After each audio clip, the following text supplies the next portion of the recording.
I still want to see So if you don't notice that shortcut, you might miss it. That's true. 6 over 0. Now remember, there's a little cheat they give you. 1 factorial is 0. No, 0, 0 exactly factorial right. is 0 one. factorial is 1. Yes. Okay, good. So this is 6 factorial over 0 factorial. 6 minus 0 factorial. Anyone see what this is going to be before I start working out? One. No. One. It should be 1.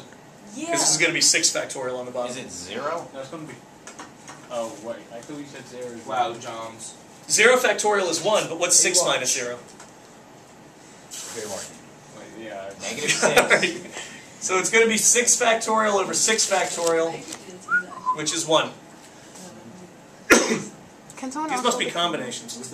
Yeah, I guess so. Okay. Here. I'll review it for... Cody's face. Yeah, Adina, keep going with this. Okay, now, here's what this... Martina, you just asked, basically, Like, why? what are the numbers? No, I asked what the answer, well, what these steps give you. Like, what's the like, I just see. You understand what we're doing? Yeah, these are combinations, not permutations. No, I'm it's going to not teach that that. next It's week. what is the 10 for? What is the 1 for? What this actually tells you in statistics is, can you come back over here a second? Thank you. Such a reluctant cinematographer. Okay. This actually refers to combinations in statistics, and a combination is a way of counting we're going to do in a couple days. Combination means you take a group of things and you don't care what order they're in. And you only take a subgroup. Like this literally asks the question in statistics, how many different ways can I take 3 people, for example, out of a group of 5? Like let's say there's 5 people in a group. And I want to take pictures of 3 of them at a time. How many different ways can I do that if I don't care what order they stand in? Like if I don't care if it's Martina, Drew, Steven is the same thing as Drew, Steven, Martina. I can actually do that 10 different ways. We'll get to that later. Yeah, that's probability, and weirdly enough, for reasons I won't have time to go into, it shows up in expanding binomials. Because the pattern of expanding any binomial, the pattern of those coefficients, I mean, Pascal's triangle is nice down to about 5 or 6 rows, right? But if I'm going to ask you to expand like a plus b to the 27th power, I don't know if you want to draw 28 rows of a triangle and do all of that adding. So here is the... I'm getting a headache. Here's the haha shortcut. Okay? And are you always given those numbers, the N and the R, in the parentheses? Hold that thought for 1 sec, because for the way we're using it tonight, I may have a more helpful answer in a sec. Brandon, real quick, yeah. Oh, I have to follow you over there. On the bottom and beginning step. No. 6 factorial, I'm leaving alone. 0 factorial is 1. 6 minus 0 is 6. So I'm getting rid of the 0 factorial because it's 1, and I'm just noticing I have the same thing top and bottom. Okay, what about the top? You only had that. The 6 factorial? No, the top one. Up here? Yeah. 5 factorial, 3 factorial, 5 minus 3 is 2 factorial. 5 minus 3 is 2 factorial. This came from here. Left and Yeah. Okay. That's just plugging it into the formula. Okay, so now the shortcut is n over 0.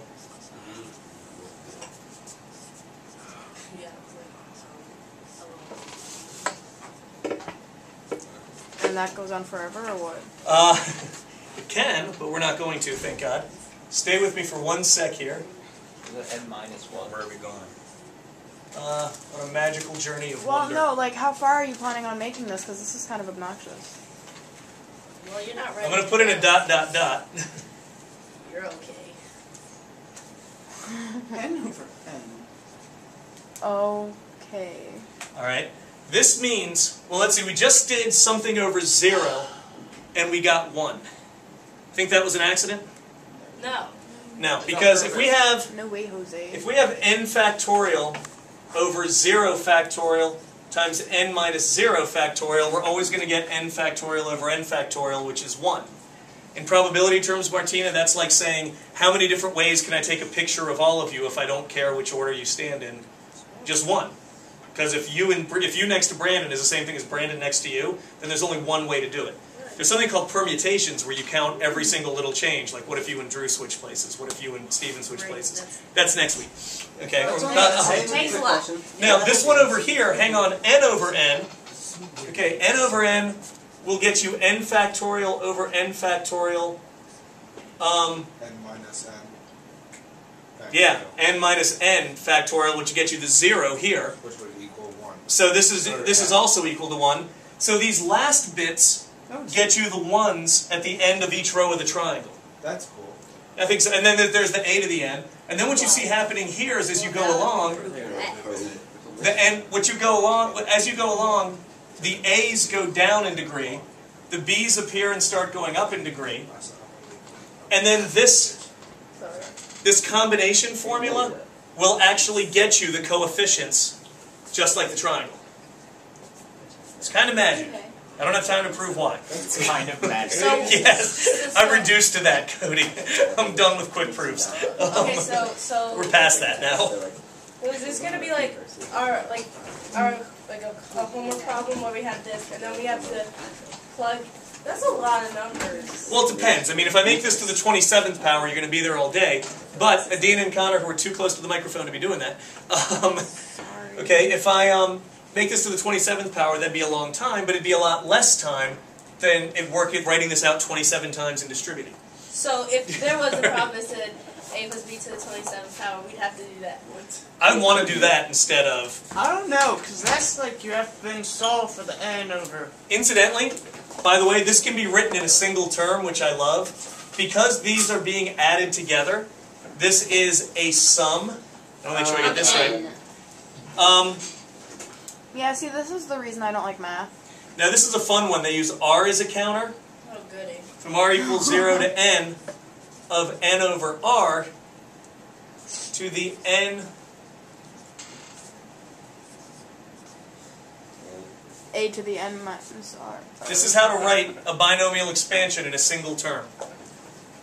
Is that any easier That's to the solve? same thing as the top. This is actually the exact same thing as the top, yeah, because this means add Can't you just r is your counter instead of I. Can I tell you how I Plug really in feel? 27. Well, no, what you got to do is plug in 27 here, and then you got to count out your 27 terms. Ew. So, I'm gonna hate this. well, here's one question that, here's a common question. Some of it is used to expand. Can I use Some- my calculator for this? Can't we just have a formula? Can't we just This not is the do it? formula. Can't you just find the Wait, you want a first formula term for and the the formula? last? Can't you just Yeah. do the first term and the last term? Yeah, this- Can't you just this do won't the Never first easy. term? Can we Okay. make our answers magic? All right, here's a new formula. Hang on, we're gonna do we'll do a couple of these, but here's okay. Let me do one. Let me give you another formula you need, and this is finding. This is gonna save my life. Is this Maybe about a to make little me bit. leave the room? This is finding the r plus first term of a binomial expansion. What is? What I'm about to show you. Okay. I have to write it Weird first. way to write Okay. the first term, by the way. Well, it's not first. It's r plus 1. But it's ST at the top. R plus once. Would you rather it be th? No, please stop. I'm not even Weird. sure. I wanted to be an RD. Okay. The one-erd. Yes, that would be odd. And I want to make sure you get this one right here. This is going to be n over r. Lord of mercy. What are you asking for?